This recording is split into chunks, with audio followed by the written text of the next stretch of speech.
Welcome back to In the Mountains.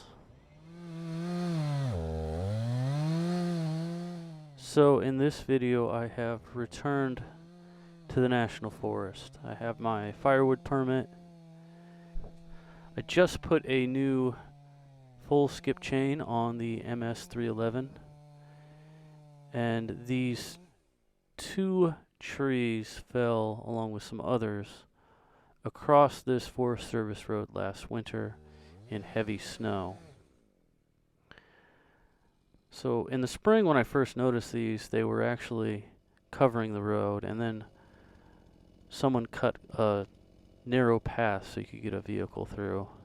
So I'm going to widen up the road a little bit. I'm going to take some slices off of these two fir trees on the side of the road.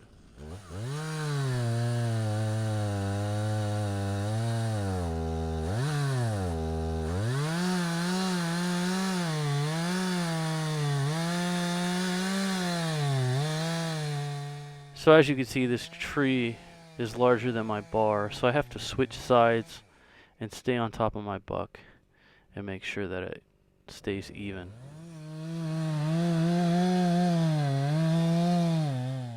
So I did count the rings on this fir tree, and I counted 162.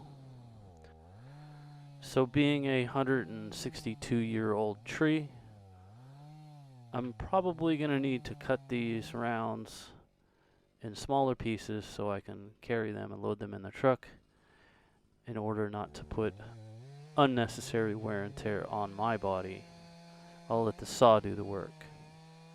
So here I'm slicing through this Douglas Fir. It's 162 years old, and the saw doesn't seem to be having too much of an issue doing it as long as I stay on top of the buck.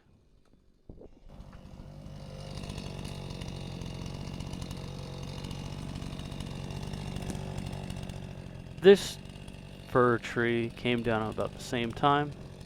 It's a little bit smaller. It's got quite a bit of brush around it, so I'm going to need to clear a little bit of that out of the way so I can get to the log and buck some rounds off of it.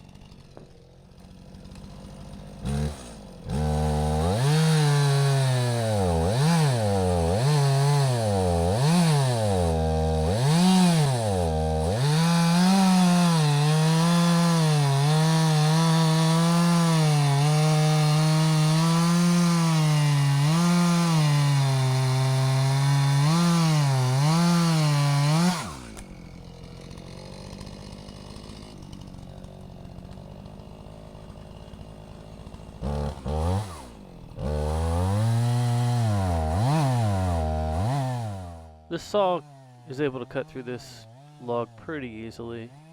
Gets a little bogged down at first, but once it gets into its stride, it cuts through it pretty smoothly.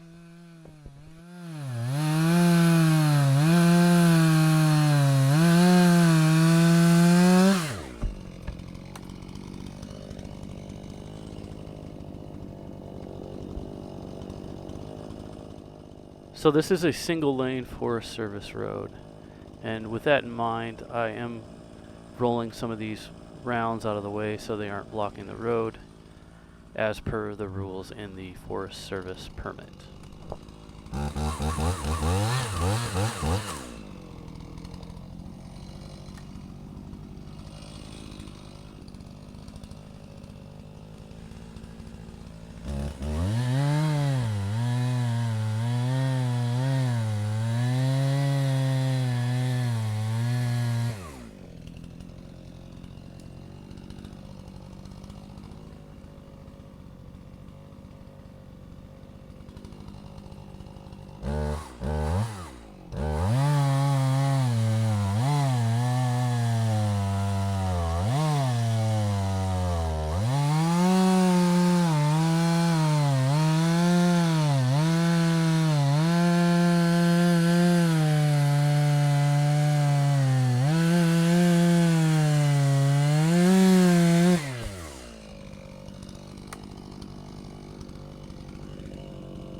just clearing a little bit of room so I can get in here and buck this next round.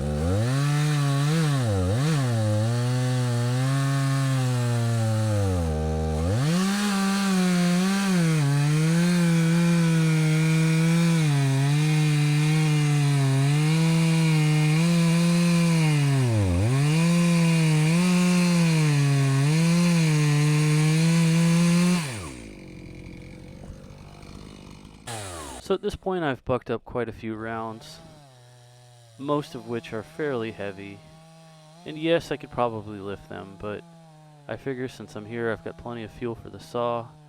I'm gonna slice them in half with the chainsaw.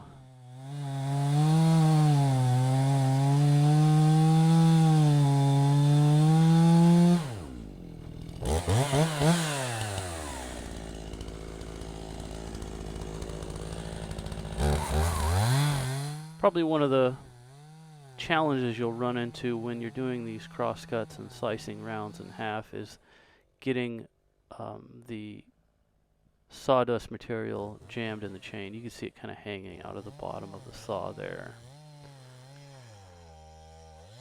Ideally, you would probably want to use a chain designed to do cross cuts, but I'm in the field here. I'm going to use my regular skip chain and just deal with the occasional jamming from the backed up sawdust. Usually you keep the momentum going here and it's not that big of an issue.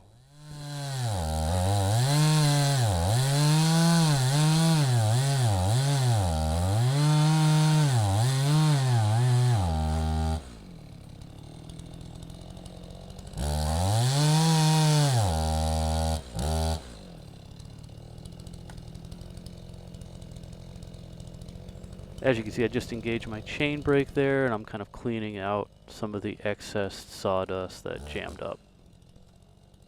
Then I'll disengage my chain brake and I'll break some of that loose on that log by just kind of moving it, and I'm back at it.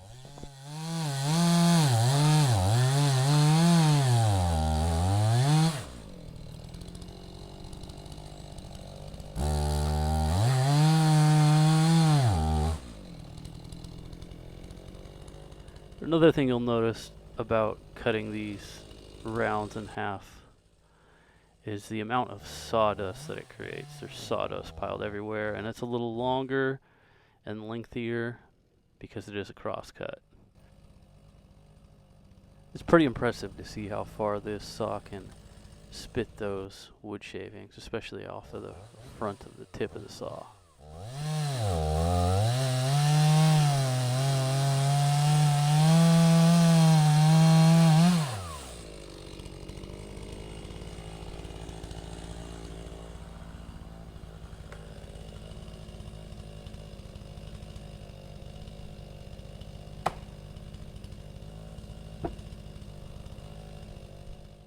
So this round that was bucked, I'm actually going to go ahead and slice it into quarters because that is the tree that is 162 years old.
Thanks again for joining me on In the Mountains.